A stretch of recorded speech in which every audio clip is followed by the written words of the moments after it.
Why would you even want an LLC to manage your crypto? Well, there's a couple reasons. If you have more than $50,000, $80,000, you probably want to protect it, right? Like if you got sued personally, and you never know what's going to happen. Your kid could rear end somebody, you could rear end somebody, somebody could fall on your property, and there's a couple other reasons. If you have a long-standing bank account for your business and you are taking large amounts of profit, it's probably not going to get frozen. You're not going to get flagged. You're not going to have issues. If you have, just set up an LLC post price appreciation and you move a large amount of money in there, as long as you're having the conversation with the bank beforehand, you're probably still going to be okay. If you're moving a large amount of money from a crypto exchange to your personal account and you haven't ever had, 6, 7 figures move through your account before, they are going to flag it.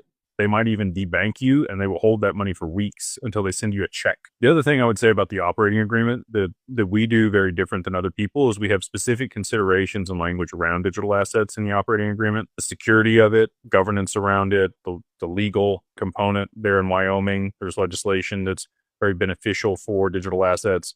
All of that's curated in the language that we have as one of the verticals that you can invest in when it comes to this LLC that manages alternative investments. The other reason we structure it that way and not as a holding company that manages crypto is when you go to set up a bank account and you say, hey, this is my company to manage my crypto, they're not going to set up your bank account. It's not going to matter where you go. If you say this is a holding company that I use to invest in alternative assets, that could be real estate, could be private equity, could be private credit, other things, gold, silver, they'll be like, oh, okay, sure. What's the NAICS code? And you'll tell them 551112 or 551114. They'll look it up. They'll see it. It's a holding company. They're going to be good to go. If you tell them it's a crypto trading company, probably not going to set you up an account. You're going to have to work with a specific bank or an exchange or somebody like that. So again, we've come to all of these things in our quest for the best outcome. And we've structured this a specific way for that. The other benefit to working with us is we're going to provide you a banking memorandum. We're going to give you a certificate of good standing. We're going to keep up the corporate filings there in the state, and we do corporate veil